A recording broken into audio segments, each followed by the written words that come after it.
Well, hey everybody, I'm Brian Goulet here, and this is episode number 328 of Goulet Q&A, where, believe it or not, fountain pens are still a thing. Now, I'm here from the Goulet Pens headquarters, back after a week off, which I'll talk about later today. And I'm going to be talking about a bunch of things. Writing with a fude nib every day, how practical is that? Favorite inks that have been released in 2025, monthly pen recaps, Delta special editions, cleaning the grip of a Homo Sapiens, and I'm going to showcase the hot new Pilot Custom 74 Lavender Fog, which is a North American exclusive. And I'm going to talk about my time at Yellowstone National Park, which is, spoiler alert, where I was last week. So, we got plenty to talk about. Let's start it off with some feedback, shall we? All right, a lot of the feedback I had was about carbon paper. Y'all felt very passionately about that. Surprisingly so. Carbon or carbon-less paper, which I'm going to talk about in a second because they're different. So Juicy Louise says, thanks for the $200 UK answer. Nobody here likes the HMRC either. I took a question about that last week. Okay, so for carbon paper, an Esterbrook with an MV adapter and one of their manifold vintage nibs would be ideal. That nib was designed for that. So I don't know that much about what you're talking about here, Juicy, but maybe that's helpful. You can get a lot of Esterbrook vintage nibs because there are a ton made out there. They don't fit modern Esterbrook pens, but you can, well, maybe that's what the adapter's for. I'm not totally sure what you're talking about. I think maybe, I know there was a bunch of Esterbrook vintage nibs. You could put them on different pens. That was part of like the swappability and stuff. They made so many nibs. It was crazy. But apparently they made one that was made for carbon paper. So that's kind of cool. I've not used that before, but maybe be on the lookout for that.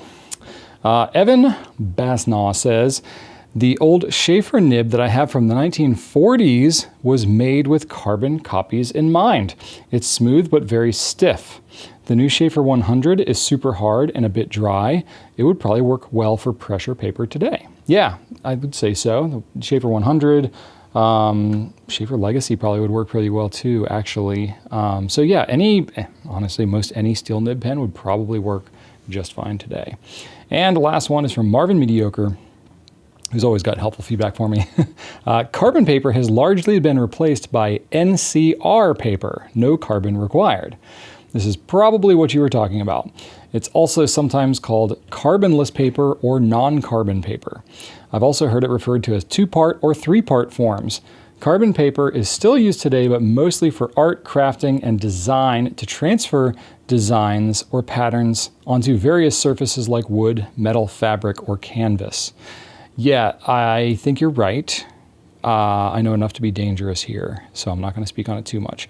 But I imagine the question that I had about this previously was actually referring to like a three-part carbonless paper. So I may have gone into detail about something that wasn't even part of the original question. But either way, that's not what we're talking about today. I have other things to confuse you about today. First of all, being some new stuff. So let's talk about that. All right, so I don't know what happened, but I'm gone for a week and I come back and there's like a deluge of stuff now. We went from a relatively dry spell of new products to now it's just an absolute onslaught. So we're gonna have a lot to talk about over the next several weeks. So I'll just kind of blow through some of the stuff today. You can definitely check out the new arrivals page on Goulet Pens. That's the place to get all the info and check out what's going on. There's also a lot of stuff that's coming soon as well. This is a happening time. Probably now through like most of the holidays, we're gonna start to see a lot of cool stuff come in. So be on the lookout. First off, we have the Atoya Blade Line Friends. So this is like a, Pilot Varsity equivalent, if you will. It's a disposable fountain pen that comes preloaded with ink, but this one has Line Friends on it. It comes in a 6-pack. It's very fun. Fine nibs, so they're a little finer than Varsities, if you're familiar with those. They're $30 for 6 pens, which, equates to about the price of each pen being what it normally is anyway, I think. Maybe it's a little bit more, maybe because of the licensing and stuff like that with Line Friends. Anyway, they've got the collab with all the 6 characters. I'm not very familiar with the Line Friends, but I'm going to try and pronounce their names. Lanini, Salini, Benini, Conini, Chonini, and Giannini. So that's the characters on each pen. I don't know which character is which, but I feel like I should know at this point because, I don't know.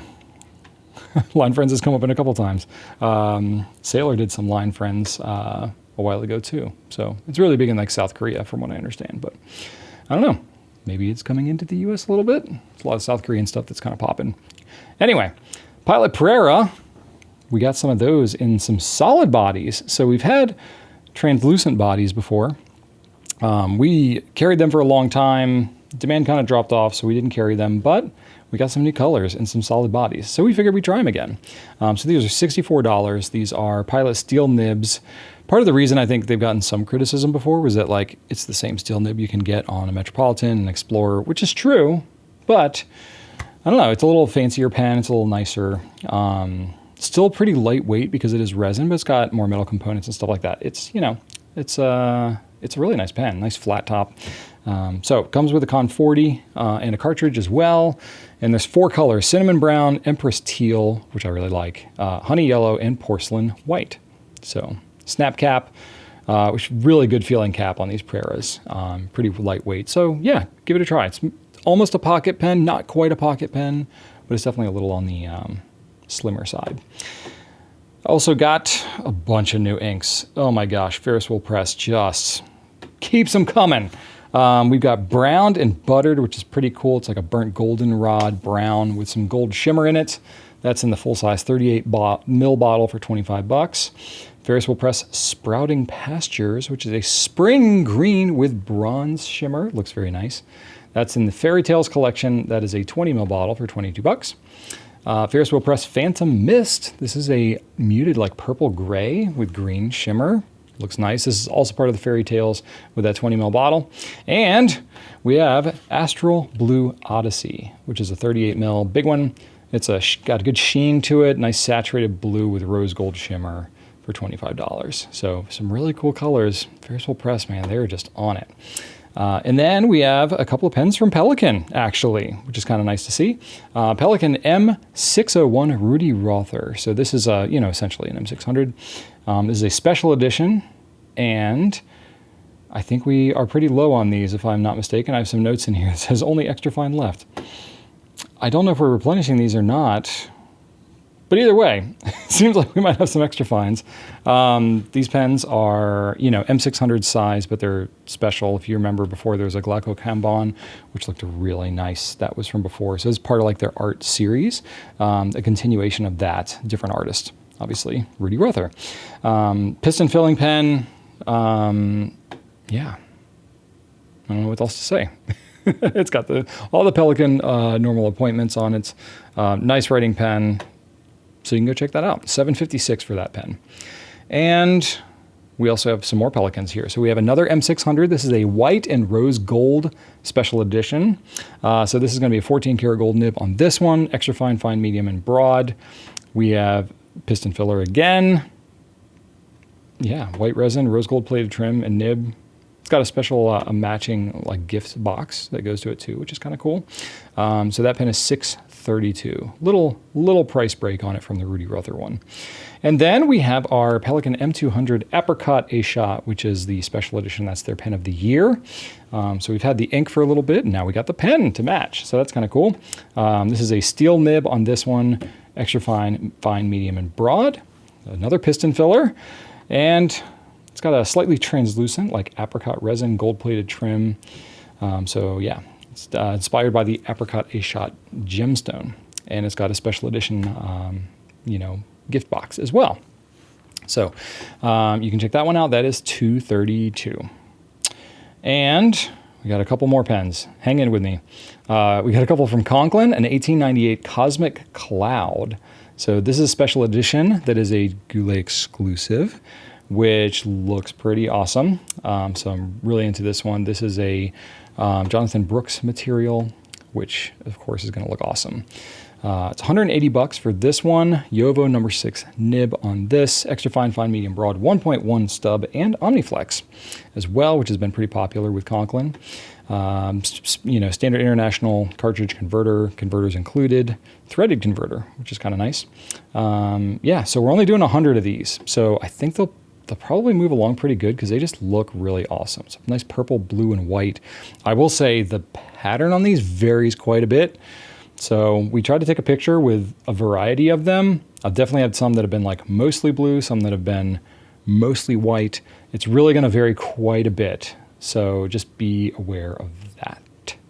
And then it's got the new clip on it too, and the trimless cap as well. So it is an 1898, but it's a little more streamlined. It's sort of like a hybrid between the All-American and the 1898. It's got kind of that look to it. So it just shows off the material better, which is cool. And then we also have another exclusive here from Conklin. This is one that we planned out a long time ago that we finally got in. So this is a matte rainbow PVD Durograph.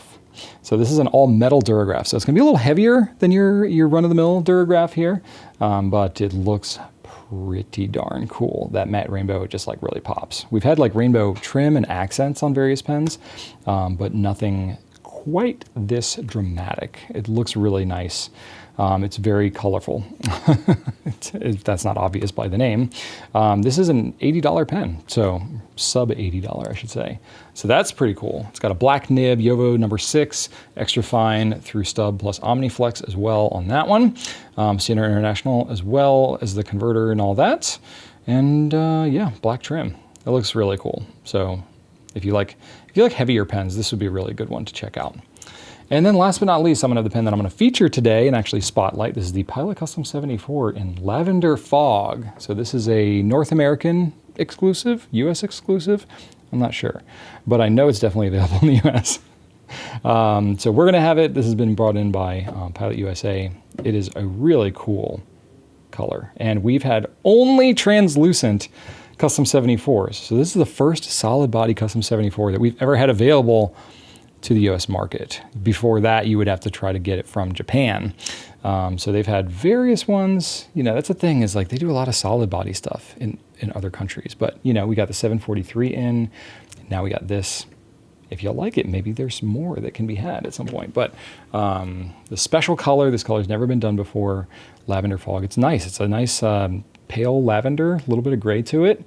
It looks pretty classy. So rhodium trim, it looks really nice. So I'm going to feature that one, and it's also got some special nibs on it, some soft nibs, which is cool. We've never had a soft nib on a Custom 74 in the US. So a couple special things going on with this one. And yeah, $240 for that pen, and I'll show you how it writes in a little bit. That's it for new stuff right now. I know that's a lot, so we'll keep it at that. Let's do some company updates, and then we'll get into the questions. All right, not a ton to update on the company front here. I do have a couple of videos that came out. One of them was how to fill a Lamy 2000, which you're like, doy. But, you know, it's good to put videos like that out there every now and then, because they're just the kind of thing that if somebody needs to know how to do it and they search on YouTube, we like to have that as a resource. So our diehards, you know, you all know who you are. You've probably been very familiar with how to fill that pen for a while, but I tried to make it interesting, and, you know, even if you're familiar with that pen, give you some value. We have that, and then coming out of feedback from Q&A here, have a video on the pink inks. So I did a pink ink showdown, separated out the magentas, which will be following soon. But I went ahead and did the pink ink one first, and then I'll have a magenta one coming out. So which pink am I going to reign supreme? I actually rank these ones, so you get to see. So if you haven't seen that video already, go check it out, and maybe keep in mind what pink that you think looks the best. Okay, that's it for right now. As far as company stuff, let's get into questions. All right, got a question here. First one is from Real D. Lysachev. Says, hey Brian, thinking about getting a Sailor 1911 with a fude nib, but are these nibs usable for everyday writing or just calligraphy? Thanks for the Q&A. They are great as usual. Well, thank you. You're great too. Okay, so I don't have a 1911 with a fude nib at my disposal at the moment, but I do have the Compass with the fude nib. So it's going to write a little bit different, but not that different in terms of at least demonstrating what I'm trying to show you here. So I grabbed an ink. I have Yamadori, which is a kind of a classic that I like to use. Nice and dark, it shows up well on video. And try to keep it within the brand. You know, I can grab any ink, but... so this is the fude nib. If you're not familiar with what a fude is, it's basically just a bent nib. You know, it kind of looks like the nib's been mashed. So what does it actually do? I'll show you. So this is a fountain pen. It's not a dip pen, but you can dip it pretty well. Feed is nice.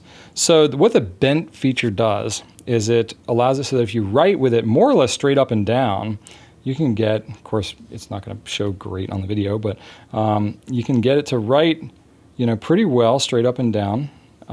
So it writes more like a normal nib. But then if you lower the angle, you can get it to write much wetter. Okay, maybe I do need to actually ink it up. It's writing dry on me because I just tried to dip it. There we go. So you can get everywhere from a really thin line, starting out there, to a much thicker line as you go down and lay that bent part flat. So for me personally, they do make, at least on the compass one, they make a couple different angles that you can get for this one, but I believe it's just one angle on the 1911. I don't remember what that angle actually is, but in general, you need to write with it pretty steep if you're going to write with it kind of like an everyday pen. It definitely can be done. You don't have to write with it completely straight up and down, but you need to write with it at an intentionally high angle. So if I'm going to just write every day with a sailor, fude like this, I definitely can. There's nothing that's stopping me from doing this. But if I was to hold it more at my natural writing angle, then I'm going to be painting with a paintbrush, more or less, which is, sort of how this is intended. So if you have a lower angle and you are okay forcing yourself to write with a higher angle, then I would say, yeah, you could use it as kind of an everyday pen. Would I want to write with this all day, every day? Maybe not. I would say if I was going to be doing, at least on a somewhat regular basis, the fude kind of aspect of it, then it would be convenient to not have to switch back and forth. But more or less, it's a specialty nib that's kind of made for this purpose. So you can kind of use your judgment as to what, if you think that it would be suitable kind of every day or not. I would say it's probably not a nib that I would say you should just get because, it's different than like a flex nib, like an OmniFlex nib or something like that, which is it's just kind of a softer writing nib. And if you don't flex it hard, you can still write with it perfectly fine. And it's just be kind of a soft, springy nib. It's not like that. You have to go a little more out of your way to write with this as an everyday pen. And I don't know if that's going to be worth it for everybody. So I would say if you're curious about that, if you haven't used a fude nib before, get the Compass fude because it's a lot less expensive than the 1911 because that's a gold nib on that one. Try that out. See if you like it. I mean, granted, this is a longer pen. It's meant more as kind of a calligraphy pen. But if you write with this on a regular basis and you're okay with the angle, then maybe you'd be fine with the 1911 fude. So that's my advice for what it's worth. But you asked, so there you go. Next question we have is from TXJ Cha-Cha 1163. Do you have favorite inks released in 2025? Yes. Next question. I'm kidding. I have not thought to put together a favorite inks of 2025 yet. I normally save that up for the end of the year. Now, the reason I bring that up is because I have definitely done some more mid-year pen favorites. I did one earlier this year, favorite pens of 2025 so far. That seemed to go over pretty well, because we launch a lot of pens. We launch more pens than inks typically, though. I don't know, when you consider the ink vent calendars and those groupings of inks like that, I don't know, they can get up there pretty good. But I think more people are wanting to know information about pens before they get them. If they like an ink and it seems interesting, they'll just kind of get it or get samples or something like that. So they don't need a full video on it. So I don't do as many videos about inks. But I wanted to ask you all what you thought about it because I certainly could do more ink roundups. Because what happens is if I wait until the end of the year, I'm talking about, the inks that were the most special and interesting, but there's a lot that just really don't get talked about much at all, except maybe in a new stuff mention in a Q&A. So I can definitely see some validity to talking about my favorite inks more throughout the year. I'm just trying to figure out what that would look like. And this does segue into the next question as well, talking about pen recap videos. So I really wanted to see like what form of video would you all like to see for ink? Because I think it probably is a little better suited to short form, like YouTube Shorts and TikTok and Instagram Reels and stuff like that. So I haven't focused on it as much in the YouTube long form, but I certainly could. So let me know what you think. You know, it's the kind of thing that's very visual. There's not always that much to talk about with one ink to another. It's kind of just how it looks, maybe like the bottle shape and stuff like that. So it tends to do better on short form. That's where we tend to talk more about it in those channels. But I certainly could see doing more like a quarterly or a seasonal roundup maybe of ink, and talk about a few of them, you know, swab them, show them off a little bit. You know, that's sort of where the ink showdowns came into play, is I wanted to show a bunch of inks at once, but that's not like newly released stuff necessarily. So yeah, anyway, I thought it was just kind of interesting. So I certainly could do that. You know, I can say just, you know, kind of a little bit off the hip is that some of my more favorite inks this year so far have been, I really like our Monteverde aquatic inks that we did earlier this year. We did, you know, Tide Pool Teal, Parrotfish Purple, and Beta Fish Blue. We like those because we picked them, so that makes sense. Diamine Forever inks have been a big hit. Very impressed with those. The more we use them around the office here, the more we are impressed with how they perform overall. And there have been just a slew of cool Ferris wheel press inks that have come out this year. So, you know, give you a little Easter egg teaser. Those are probably going to end up in the final Inks of the Year video, which will come out in, you know, I usually do that end of December, like right after Christmas, around New Year's, somewhere on there. So you got like a good 3 months almost before that comes out. But I don't know. I could see doing more roundups. That would be kind of interesting. Let me know what you want to see, and we'll think about it. All right, this is coming off a good segue of the last question.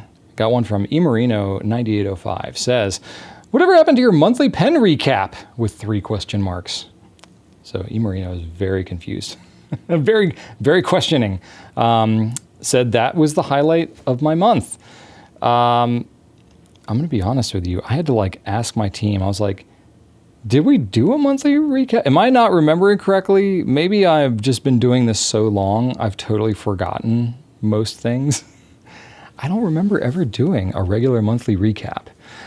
Either you are remembering something that I'm not, which is possible, or it's possible you have seen some other recaps that maybe just happened to fall monthly and you did it. I've never done anything called a monthly recap. I know that.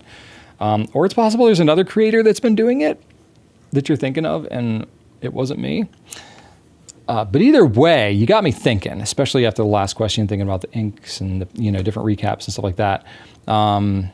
You know, I like doing that kind of content, and it usually tends to be pretty popular. So I'm thinking about that. I've done sporadically, you know, various pen recaps, I don't know that I've really ever done it monthly, but I've definitely done it like quarterly sometimes. And then I've done an annual one for like almost a decade now.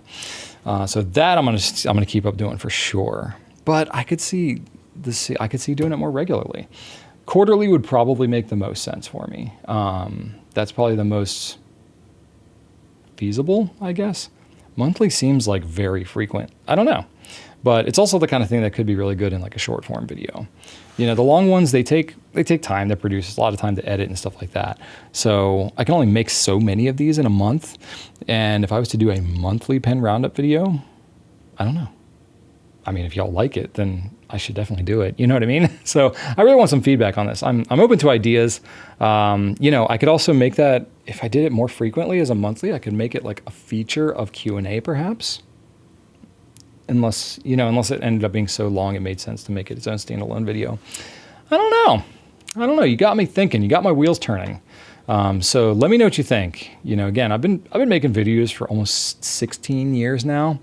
Sometimes, honestly, I feel a little creatively bankrupt, and I'm like, I feel like I've done everything at this point. But yet the videos keep coming. You're probably like, yeah, Brian, it shows. You need to retire because you're getting old now.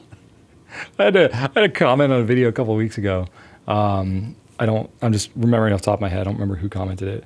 They're like, I haven't seen your videos since COVID. You've really gotten gray. like gray hair. It's like, yes, I've earned those. No, it's true. I've been doing this for a minute now. But even still, I love getting feedback from you all, like whatever you want to see. That's the kind of stuff I want to make. You know what I mean? So I'm definitely open to ideas. That's why I wanted to kind of take these two questions, was like, you know what, if there is a lot's changing in the YouTube landscape for sure. AI is changing a lot. There's just a lot of other stuff. There's a lot of political stuff that's just taking people's attention. So, you know, sometimes you got to mix things up and shift it up a little bit. So I'm definitely open to doing that. But I'd love y'all's feedback. You who are actually watching our videos. You know, let me know. Let me know what you'd like to see. And I'm definitely open to trying some different things. Next question. This is from Keanu, please. I love that handle. At first I was like, Keen Upples. And I was like, nope, that's Keanu, please. I'm assuming you're a Keanu Reeves fan. I don't know. Okay. The question though, back to the reality here. Hey, Brian, with the Delta Special Editions, will there be no restocks? I thought it would have lasted a little longer and love the yellow one. If not, I guess I will just have to hope for another version to speak to me in the future. Yeah, I will be totally honest with you. That yellow one completely caught me off guard. We didn't order a ton of them, but here's the thing. We talked to Delta. They wanted to offer these to us to do these special editions. We were like, heck yeah, because they're awesome pens. You know, they're steel nibs, so they're relatively affordable, but they're still really nice quality. This whole butterfly series. So we took them up on the offer, and we have more than two that we've planned. And so it was more like we were spreading it out over a number of different pens. And yeah, typically yellow pens are not big sellers for us. So that was a kind of surprising one that took off so well. And we frankly just didn't anticipate the demand. And we ordered it as like a one-shot deal for the color. I mean, I don't know what the options are. We could always go back to Delta and be like, can we go make more of the yellow ones again? Because a lot of people missed out on that. I don't know. We made it a special edition. We didn't like number it out of a certain number. So I guess we could do that. Hopefully y'all wouldn't be too upset about that. I don't think it's like there's only so many of these, so that's what makes it valuable. I think literally people just bought it because they liked the color and thought it was a cool pen. So I don't know. I might have to look into that because we keep getting asked. And I mean, I think literally we sold out of it before I shot it in Q&A as a feature, and I believe that we had sold out of them by the time the Q&A had even launched. It was in like 2 days or something. It was kind of crazy. You just never know with these kind of things. But either way, be on the lookout for the butterflies because they're not always around. It's crazy because when we launched the yellow one, we still had the first one that we launched. And it was around. It was a really nice looking color too. But yeah, the yellow one just, what can I say? Just flew off the shelves. But okay. Anyway, but I appreciate the prompting, and yeah, I'll see what we can do. All right, last question I have for this week. This is from Vasilios Dimos. Hi, Brian. I have a Visconti Homo Sapiens Bronze Age. After filling it a few times, the grip section is now full of ink. How can I clean it? Can I use any dish soap? Is it worth getting an ultrasonic cleaner? Oh, you're getting like a 3-for-1 here, aren't you? So I have a Bronze Age here. This is a really cool pen. What can I say? I really like the Homo Sapiens. There may or may not be something coming out about this in the near future. I got a couple different things. Since you asked me different questions, I wanted to share a few different things. So, you know, when you say that it's in the grip, I'm assuming what you mean is that it's like around the nib unit, between the edge of the grip, like the outer edge of the grip and the nib unit in there. You have the nib and the feed, and that's all within a housing unit that threads into the grip. So there's definitely some pens, you know, one of them being the Custom 74 that I'm going to show you here in a minute, where there is like a layer of separation there. Some pens will have like an O-ring or have something there. But I mean, most pens like that, they have ink in the grip section. I think maybe it's just because well, I'm going to show you because I'm actually going to remove the nib unit. either way, it's not unusual for there to be some ink that kind of gets stuck up in there. And it's the kind of thing that if you flush and clean it regularly, it should help with that, but even still, it may not necessarily get absolutely everything. So the normal cleaning process for using a Homo sapiens is a vacuum filling pen, or power filler, as Visconti calls it. So basically, you pull it up, you push it down. When it's in the water, you put the water all the way up to the grip section, and when you push it down like that, ink comes up into it. It's not unlike this other pen that I'm going to reach for, our good old friend, the TWSBI VAC 700R, which I realize now is full of ink, and I can't totally show you how it operates because I would spew ink all over my desk. But it's got a rod inside there with a piston seal at the end. When you push it up, it goes up, and when you push it down, it goes down. Wow, I had to say that. When you push it down, it creates a vacuum of pressure behind the seal, and then when it drops off, it fills up inside. So when it comes to cleaning vacuum filling pens, they're honestly kind of annoying. They're not my favorite pens to clean, so I tend to more like dedicate colors to the pen. Maybe not like one specific ink color, but more like a color family. So if I use a blue ink in it, I'm probably going to keep within the blue family because to clean it out is a little bit of a pain. And this isn't like a Homo sapiens specific thing. This is pretty much all vacuum filling pens. So, you basically just flush it over and over and over again with clean water. Now, if you have a Visconti traveling inkwell or the Peniter pen filler, that makes it even better because you get a more full kind of filling. And it also does better at sort of cleaning out the grip. It's an extra piece of equipment, an extra thing you have to use though, so it can get a little bit annoying. So you just flush it over and over again like that. You can absolutely use dish soap. You can use dish soap in there. You can put a little bit of dish soap on a toothbrush or a feed brush, if you will. You can scrub, kind of in and around the base there of the nib. That can help sometimes too. But if there is a little bit of ink that's kind of caught in there, the best way to clean it out, so you can sort of wick away some of it, using a paper towel, and kind of like making sure that it's nice and soaked in there. And using a paper towel and kind of soaking up what's around the edge, that can help too, but there's still a little bit that can hang out in there. This is going to enter into your putting your pen's life into your own hands. So I don't believe that Visconti would necessarily sanction this. So I'm going to show it to you with full disclosures of do what I say and not what I do. So this is on my own pen, because I've experienced with it and I feel very comfortable doing it. I can remove the nib unit out of the pen, and then it's super easy to clean. This is, in fact, my preferred method for the Homo sapiens, but it's an expensive pen, it's an expensive nib. If you damage it, this will not be covered under warranty. If you ruin your nib by disassembling the pen. All that said, if you feel like living life on the edge and you want to take it into your own hands, I will show you how it's done. So I will say, like, the first time or two that you do it, it's going to be stuck in there pretty good. And so this is the most dangerous part, is when you're first using it. It's easy to torque the thing wrong. It's not so easy to bend the fins on the feed. That's more common with TWSBIs. The feed is pretty durable, but it is possible to kind of gank up the nib a little bit. And what you definitely don't want to do is you don't want to like strip anything. So you want to have a very firm grip.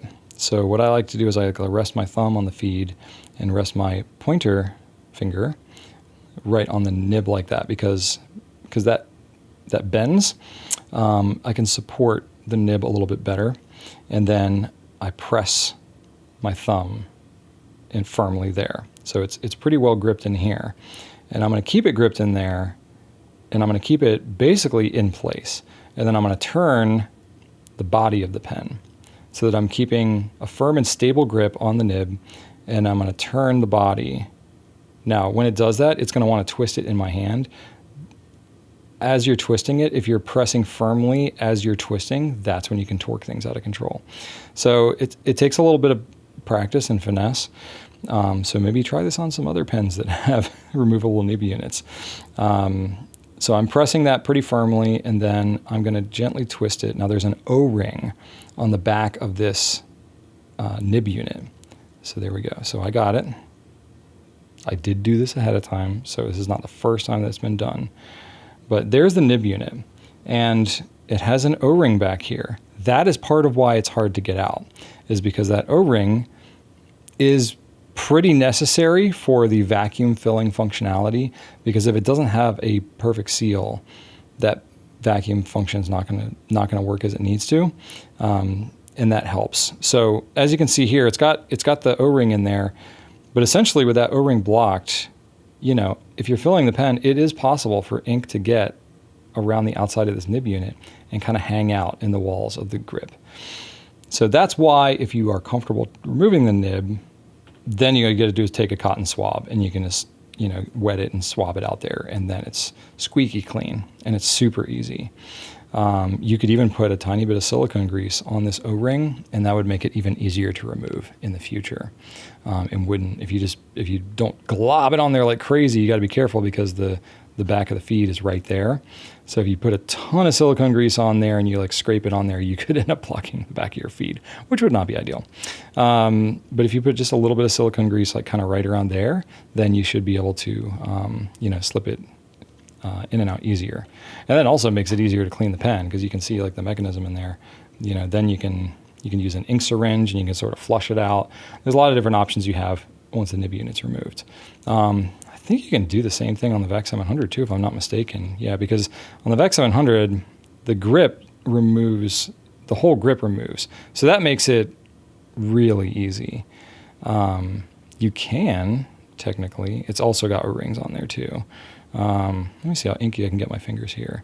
I believe I can also remove the nib unit out of, yeah, I can remove the nib unit out of there. So this one does not have an O-ring.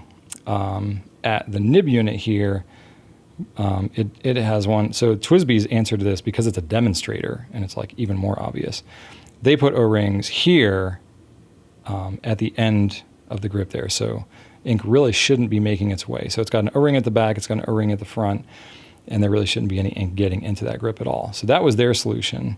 Because of the way that these nib units are designed, that's not really feasible. So, you know, Visconti couldn't really do that. But it is technically possible to remove that with you taking your life in your own hands. Then it's really easy to clean out. Now, if you don't want to do that, which I very well think that if you're not comfortable or you feel leery about it at all, don't, because it's not worth possibly risking something. And then when I screw it back in, I always like to try and line it up so it's like in the middle of the Homo sapiens there. Just, I don't know, that looks nice. Okay, the other thing that you asked about is ultrasonic cleaner. So ultrasonic cleaners can be great. However, with piston filling pens and with vacuum filling pens, I don't like to just drop the whole pen in an ultrasonic cleaner. Because the way an ultrasonic cleaner works is it uses like ultrasonic frequencies basically, and then has your water or your cleaning solution of your choice, and it kind of gets it everywhere. So, you know, it does a really good job. It would do a really good job of kind of getting in and cleaning up around the outside of the grip section there. But it would also want to work its way into this end. And so this is the issue whenever you have any type of filling mechanism that's built into the pen. If you dump the whole thing in an ultrasonic cleaner, it's going to get water all up inside behind the filling mechanism, which is really not what you want. So if you're going to do it in an ultrasonic cleaner, you know, generally you're not like ultrasonic cleaning for hours. You're doing it for like a couple of minutes maybe.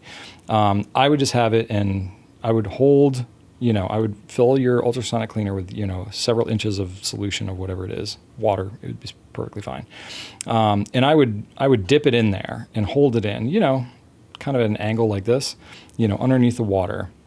And then I would run the ultrasonic cleaner. You know, it's not like stuff's going to be spewing everywhere. If you don't have the lid on it while you're cleaning it, it's okay. No one's going to die.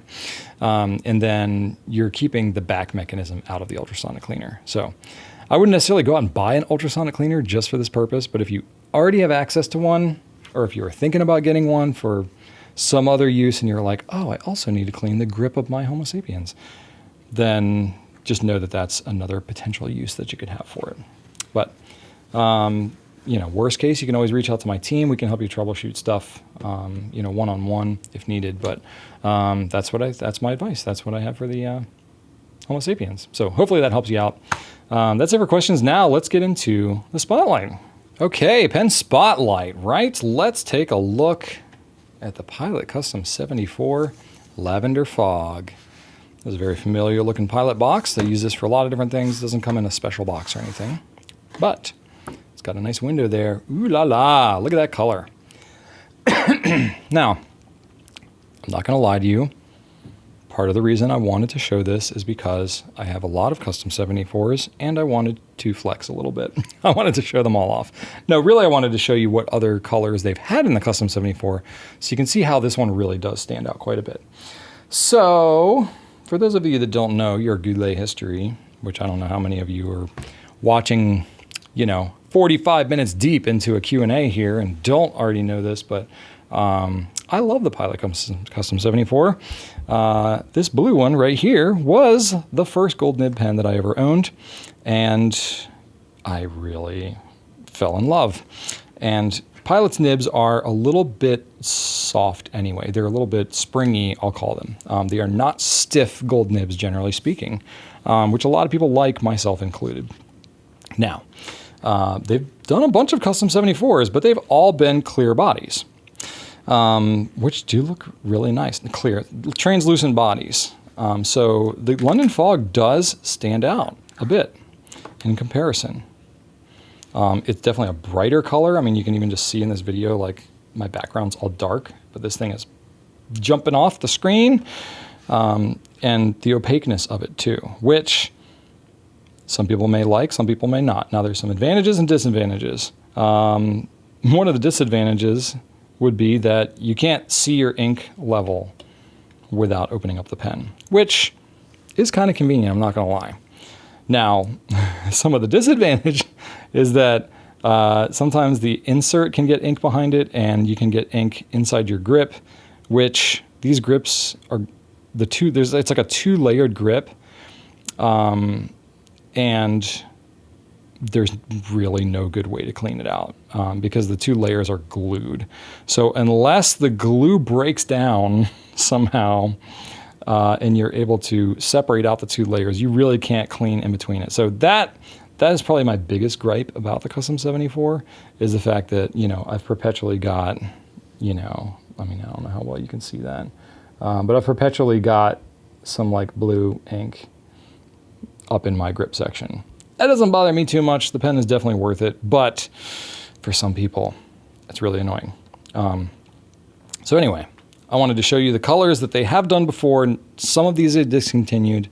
Some of these we still have. I think they've discontinued maybe only 2 of them because we do have a bunch of custom 74s. So this is the clear one. This is the OG, as well as blue, which is one that I love so dearly. And the blue one really is kind of vibrant compared to some of these other ones. And then we had the smoke. So those were the originals that we had.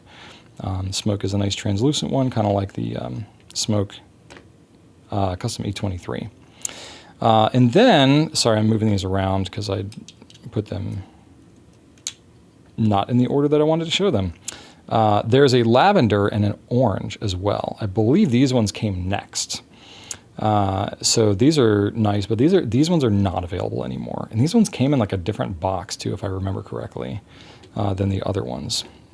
Came in like a box that matched the packaging, but you can only get these either new old stock or get them secondhand. We do not have any of these, nor have we had them for a very long time. Okay, then the other colors, I don't remember the exact order that everything came out, but we have slate blue here, which is really nice. It's a lighter, darker blue. I don't know whether you say it's lighter or darker. It's definitely more muted than the OG blue. It's like a bluish gray, but a little less opaque, I guess. We have Merlot, which is a nice like burgundy type color, almost a purple, but it's with a lot of red to it. Grenadine, which is a much brighter, just kind of pure red. We have teal, which I really like the teal a lot too. Teal and the blue, I think, are my favorite. And then there's forest green, which is a nice looking green with a little bit of yellow to it, a little bit of gray to it almost. So really nice colors overall, you know, all kind of jewel tone, and not wildly different from each other. So this one is really kind of a departure in a way. But another cool thing about this, you know, all these other ones have only ever had extra fine, fine, medium, broad. No specialty nibs. Now, Pilot has done some specialty nibs on some other pens, Custom 912, the Custom 743. They have a lot more of the specialty nibs available in Japan, but they don't bring a lot of them to the US for whatever reason. But they have on certain pens. And so it was kind of cool that Pilot USA decided to bring in some specialty nibs on this pen because they've never had soft nibs on the Custom 74. So they've done the Custom 912, but that has a number 15 size nib. No, sorry, number 10 size nib. This one's a number 5 size nib. Pilot does their own numbering mechanism. So this is a number 5 size nib. It's similar to a number 5 Yovo nib, maybe a little bit smaller actually. It's closer to more like a number 4 like you have on a TWSBI Eco. Let me see if I've got an Eco handy. Let's try and give you some perspective on the size of these nibs. So there's an Eco nib. Yeah, so it's about that size, a little wider, but overall size is about the same as an Eco. So it fits the pen, but it doesn't seem like a large nib for the pen, right? So there you go, that's what that is. And even the TWSBI Eco, it's technically like a 4.5. It's not a true number 4. Nibs get weird, and they're not always standardized. Anyway, because Pilot makes their own nibs, they're kind of in their own world. But anyway, number 5. So the Custom 912 is a number 10, slightly larger. And then, of course, you have the Custom 743, which is a number 15. That's closer to a number 6 size nib. So you get those bigger ones, but they're also more expensive. So this one is cool. It's a slight premium over the regular Custom 74.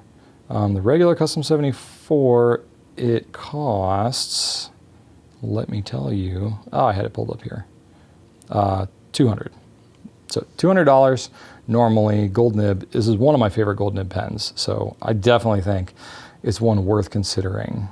It is one that I feel like the price is worth it for the way the nib writes. But the soft nib, I have actually yet to use the soft nib. We just got these in. I'm hoping that they actually launch this week because technically it hasn't launched yet as of when I'm filming this.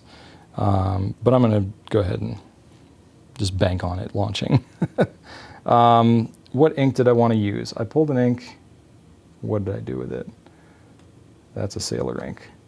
I feel like you're not supposed to do that. You're not supposed to mix brands like that. What did I do with it? Oh, that's right. I got a sample of the Murasaki Shikabu. I didn't have time to get a whole bottle, nor did I particularly want a whole bottle of this for myself, so I just grabbed a sample. Even I will use samples. But I put it in my pocket and then totally forgot about it. So purple ink for a purple pen. Why not? So I'll just go ahead and ink this thing up. Look at that. Like a pro. I didn't fill it completely, but I got pretty darn close. That's one thing I do love about the Custom 74 is they have the filler hole is not all the way up here at the grip section. It is down here, which I still got ink all over my grip anyway.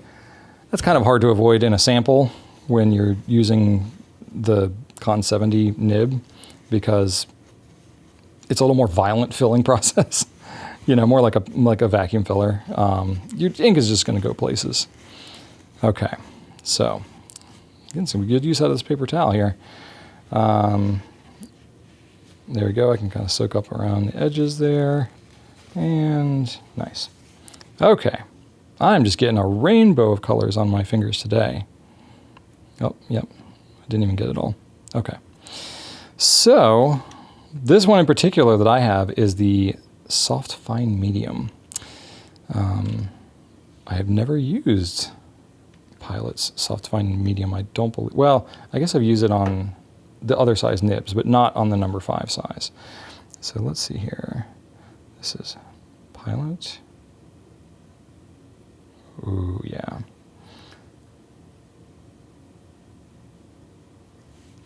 It almost feels like I'm like not feeling the paper. It's kind of weird. It's very soft. Not as much like flexy. I'll flex it out in just a second. But let me see. Let me zoom in just a skosh. So Pilot Custom 74. This is a 14 karat soft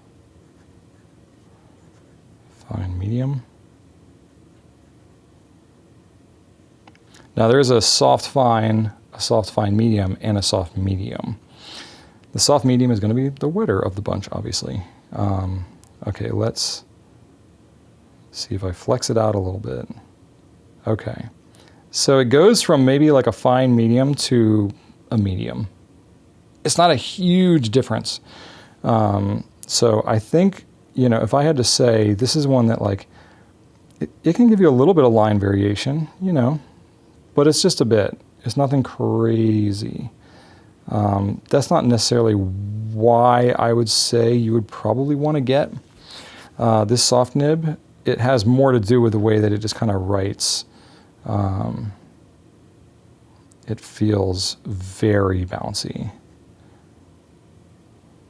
And it's very smooth as well. It feels really good. I like this. I'm a fanboy of this pen anyway, so take all that with a grain of salt. But I really like this. And the fine medium to me is like such a great size, whether it's Pilot or Platinum or Sailor. Just the Japanese fine mediums, or medium fine, depending which brand you're talking about. Yeah. It just hits the right spot. Okay, so Pilot, Iroshizuku.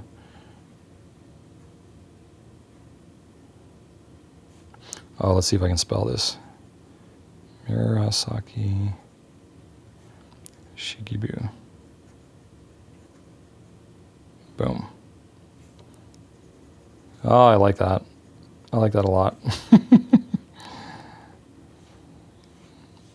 That's cool. That writes great. I mean, I expected that it would write great. And still, it's just like with the Custom 74, I know it writes well, but almost every time I pick it up and I write with it, I'm like, oh man, this writes so good. Like, it's still, as much as I've written with it, you would think that I would be like old hat by now, but no, it still impresses me how it writes. So there you go. There's soft fine medium. So again, you get a little bit of flex, a little bit of line variation with it. But you can get that with other pens. Like you can get that, you can get a FA nib if you want to get crazy line variation.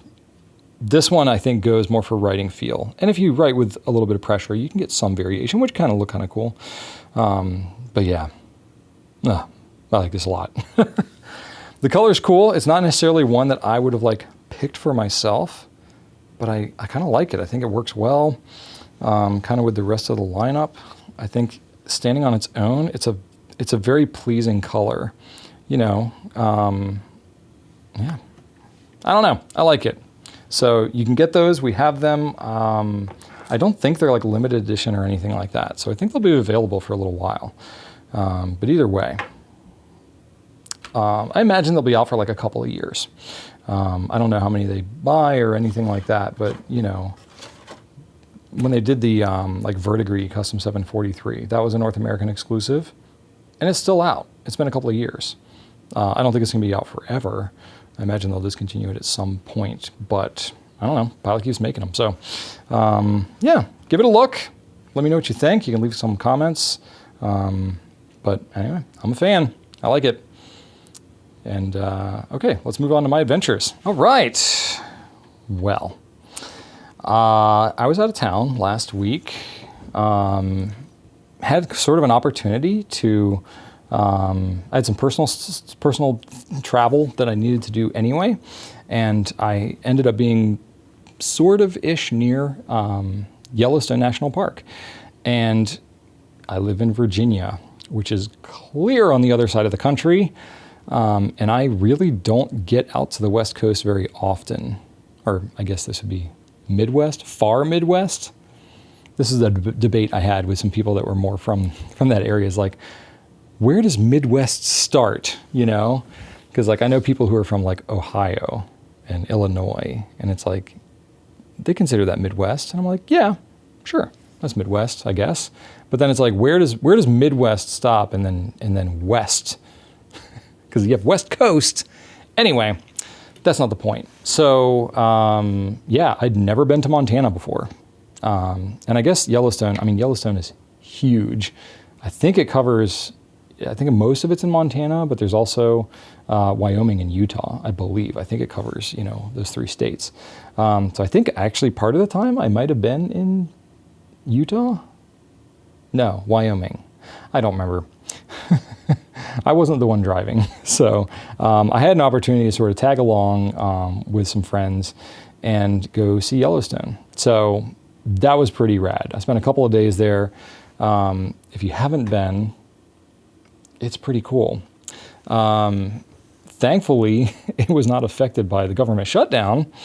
And that's all I'm going to mention about that, because I'm not trying to make this a political podcast by any means. But yeah, so Yellowstone is mostly open with the government shutdown. So hopefully this is an irrelevant conversation, because they'll get that fixed soon. But anyway, it was right on the cusp of that. So I went to Yellowstone. Now, Yellowstone is massive. So I'm sure I only got to see a fraction of it. But I did get to see some stuff. I got to see some wildlife, plenty of birds, saw some bison, more up close than I would have expected. And nothing dramatic, but like, one of the places where we parked, we went to go see the Grand Prismatic Spring, which is pretty cool. It's one of the more iconic things at the park.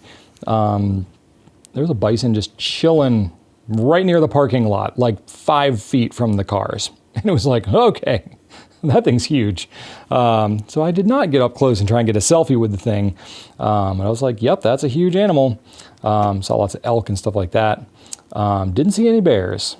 Not disappointed about that, because grizzly bears are not something I've experienced with. We got black bears on the East Coast, not a lot of grizzlies.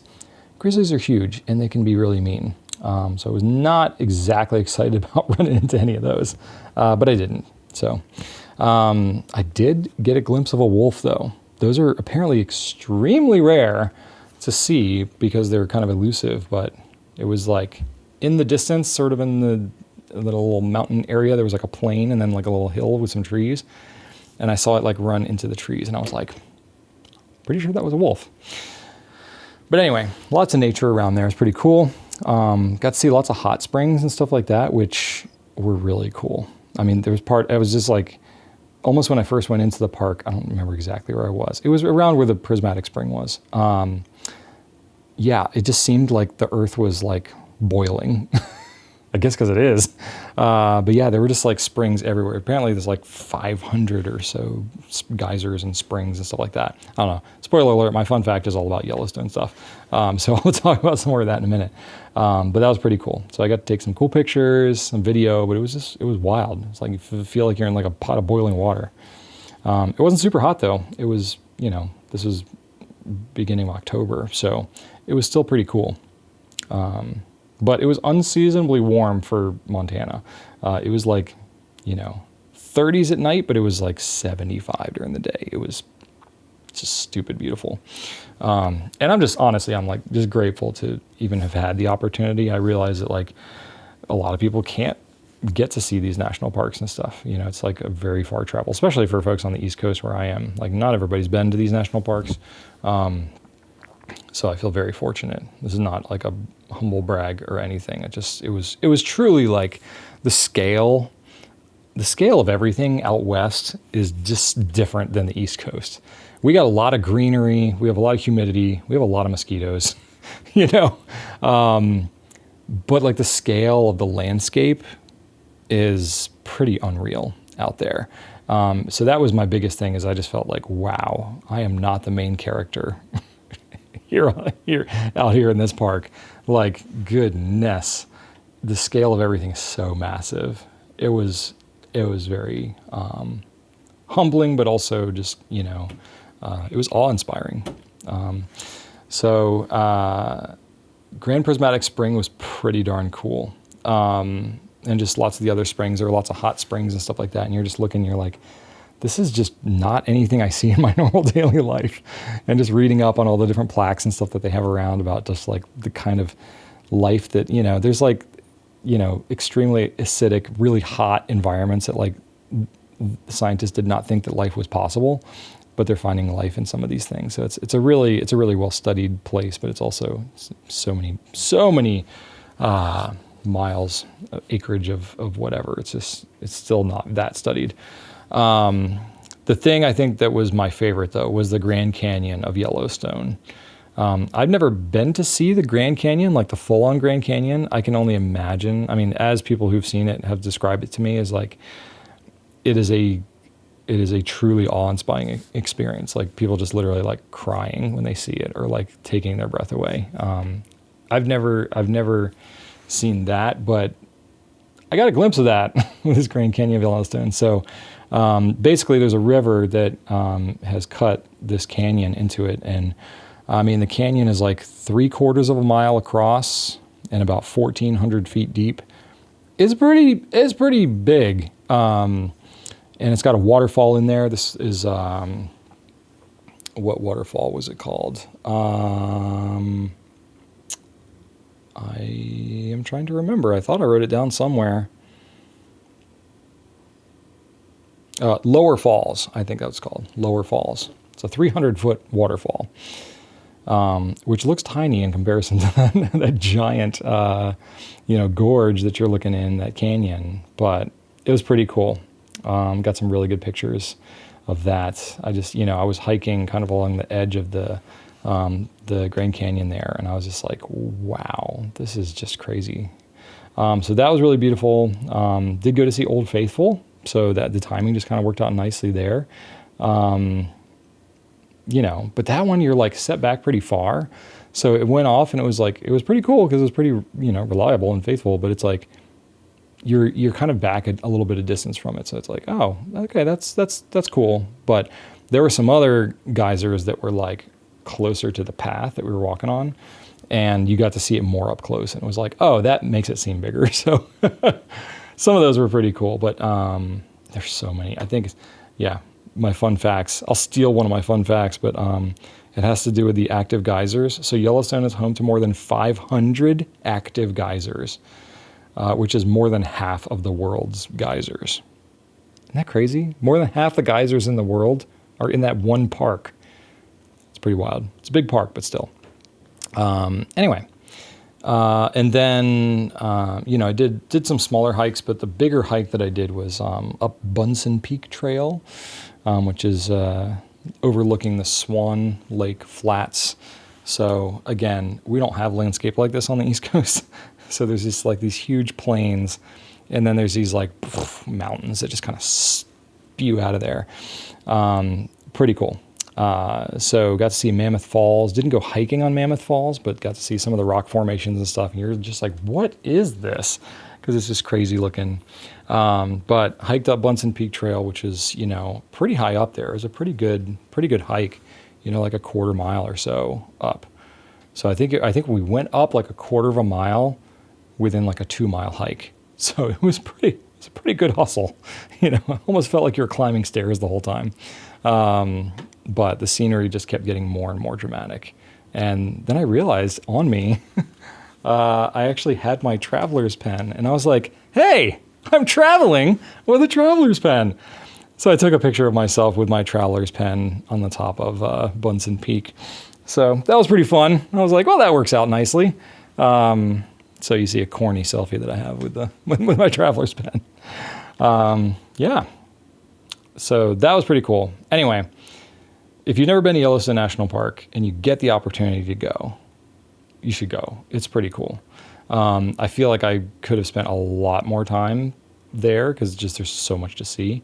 But those are the things that I saw while I was there. And I'm grateful I got to go because, I mean, who knows if I'll ever get a chance to go again. So yeah, that's kind of cool. So national parks are awesome and we should keep them. Hot take, I know.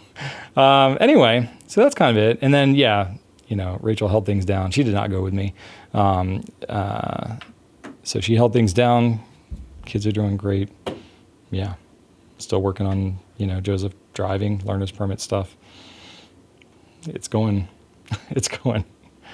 He's doing great. He's so cautious. He's so cautious. If anything, I'm like worried that he's going to like freak himself out and be too cautious while driving. So I'm actually working on like building his confidence. Rather, you know, I know that's not the case with most drivers. But hey, I'll take it. You know, he takes it very seriously. Yeah. So we'll go ahead and wrap up, and then I got some Yellowstone facts that we'll kind of close it out with. So I just want to thank you for watching. You know, it's good to be back. I don't have any planned stuff to be out anytime soon, so I think I'll be around for a little bit, for better or for worse. So I'll keep these going, but, you know, keep asking me questions. You know, I want to keep loading them up and keep having entertaining stuff for you in these episodes. You can check out gouletpens.com for all the new stuff that I talked about, as well as some other things. Yeah, so fun facts to close out is about Yellowstone. So Yellowstone encompasses 3,472 square miles. So that is 2.2 million acres of land, which makes it larger than Rhode Island and Delaware combined. So that gives you a sense of the scale. That's 2 U.S. states there. Granted, they're New England states, which tend to be smaller. But yeah, Montana's just massive. Literally, as I was flying out there, I was looking at the mountain ranges, and I was like, you know, because sometimes you're flying and like when it's clear, like you can see the ground pretty clearly. And you can usually see like where there's highways and roads and stuff like that. And we were flying over entire mountain ranges where I was like, there's not a single road cut into these at all. I was like, this is completely uninhabited land. That's wild. Anyway, Yellowstone is home to more than 500 active geysers, as I mentioned, which is half the world's geysers. Yellowstone Lake, which I got to pass by part of it. I didn't really get to see the whole thing. But Yellowstone Lake has 131 square miles of surface, which is huge, and 141 miles of shoreline. It is the largest high elevation lake in North America. So that's pretty cool. Yellowstone is home to the largest concentration of mammals in the lower 48 states, 67 species of mammals. So that's cool. I don't know if I think it's in terms of like variety of species of mammals, not necessarily like number of them, though I don't know. The site that I was looking at was not specific. And then there are 290 waterfalls that can be found throughout Yellowstone's 2.2 million acres, the largest being the 308-foot Lower Falls that's in the Grand Canyon of Yellowstone, which is what I got pictures of. And then there are approximately 1,000 miles of hiking trails in Yellowstone, which is pretty crazy. So I've done approximately 0.5%. 0.5%. So 0.5% of those hiking trails roughly are what I did in Yellowstone. About 5 miles, if I did my math right. Anyway, it was pretty cool. So yeah, it was very awe-inspiring. It's not, you know, what's really cool about going to places at such a scale like that is you really feel like, wow, there, you know, there's something bigger than me happening here. You know, this is not about me. I'm very much a part of something much bigger. Same thing when you're looking at like outer space and these types of things. But, you know, that you look at pictures and you kind of get a sense, but like, you know, when you're in a plane and you're flying really high and you're like, wow, look at all these houses in this city. Like, I am this much a part of that. It's pretty wild. So anyway, it was a humbling experience, but also very awe-inspiring. So came back very awe-inspired. Anyway. Now I'm getting back into the groove, catching up on all my work. I'm like, okay, back to work. Let's go, Brian. Anyway, so I hope you've enjoyed this episode. Yeah, keep checking out Goulet Pens because we're going to have lots of new stuff. And I'll see you in the next episode. Thanks for watching, and right on.